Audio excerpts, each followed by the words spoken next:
नमस्कार, कमोडिटी के मृत्युंजय मंत्र में आपका स्वागत है। और आज हम बात करेंगे सोने चांदी की। सोने चांदी की बात इसलिए क्योंकि लंबी और बड़ी तेज़ी के बाद सोने चांदी की कीमतों में तेज़ गिरावट आ गई है। अब सवाल ये है कि ये जो तेज़ गिरावट आई है, क्या ये ट्रेंड अब कंटिन्यू रहेगा? क्या सोने चांदी में बड़ी तेज़ी का दौर अब खत्म हो गया है?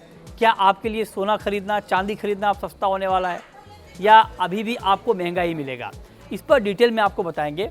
तो सबसे पहले आप जानिए कि अभी गोल्ड और सिल्वर में हुआ क्या है। हुआ ये है कि रिकॉर्ड ऊंचाई से घरेलू बाजार में 10 ग्राम सोने के दाम करीब करीब 2000 रुपये तक घट गए हैं। जी हाँ, 2000 तक की गिरावट गोल्ड में आई है। और अंतर्राष्ट्रीय बाजार में रिकॉर्ड ऊंचाई से गोल्ड का भाव करीब करीब $110 कम हुआ है। अंतर्राष्ट्रीय बाजार में 2070 डॉलर के ऊपर चला गया था गोल्ड, अब वो घट के $1960 के नीचे आ गया है। और घरेलू बाजार में 62,000 के करीब पहुंचा था गोल्ड का भाव, जो अब घट के 59,800 के करीब आ चुका है। तो तेज़ गिरावट आई है। अब चांदी की बात कर लें तो रिकॉर्ड ऊंचाई से चांदी के दाम घरेलू बाजार में करीब करीब 6,000 रुपये तक कम हो गए हैं। अब सवाल ये है कि आखिर इतनी तेज़ गिरावट सोने में और चांदी में क्यों आई है? तो ज़रा वजह आप जान लीजिए, फिर हम आगे की बात करेंगे कि आगे कब क्या होने वाला है। वजह यह है कि एक तो मार्केट जिस रफ्तार से ऊपर जा रहा था, उस वक्त इस बात की संभावना बन रही थी कि अमेरिका में ब्याज दरें में जो बढ़ोतरी है वो तो रुकी जाएगी, और साथ साथ इस बात की भी चर्चा होने लगी थी कि शायद ब्याज दरों में बढ़ोतरी रुकने के साथ साथ ये खबर भी आ जाए कि अब वहाँ पर ब्याज दरों में कमी होनी शुरू होगी। यही मार्केट के मन में कहीं ना कहीं ये अनुमान था, और उससे बाजार ने जो है ये छलांग लगाई थी।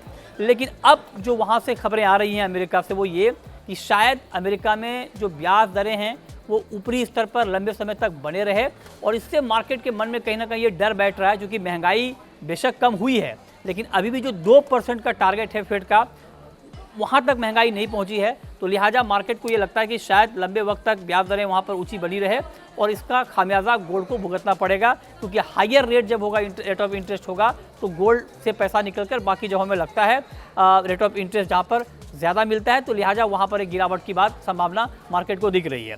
इसके अलावा दूसरी बड़ी वजह यह है कि जो डेट डिफ़ॉल्ट की आशंका अमेरिका में जाहिर की जा रही थी, वो आशंका अब कम हो गई है, और बाइडेन प्रशासन ने इस बात का भरोसा दिया है कि इसको हैंडल कर लिया जाएगा, मतलब डेट सीलिंग डिफ़ॉल्ट वहाँ पर होने नहीं दिया जाएगा। इसके बाद हुआ ये कि डॉलर के इंडेक्स में बड़ी तेज़ी आई, और 7 हफ्ते की ऊंचाई पर डॉलर पहुँच गया।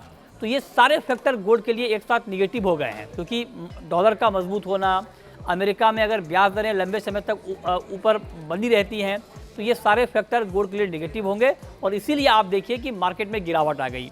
अब जहाँ तक सवाल चांदी का है कि चांदी में गिरावट क्यों आई है, तो चांदी में एक गिरावट की वजह तो गोल्ड है। जब गोल्ड गिरता है तो चांदी पर भी इसका इम्पैक्ट आता है।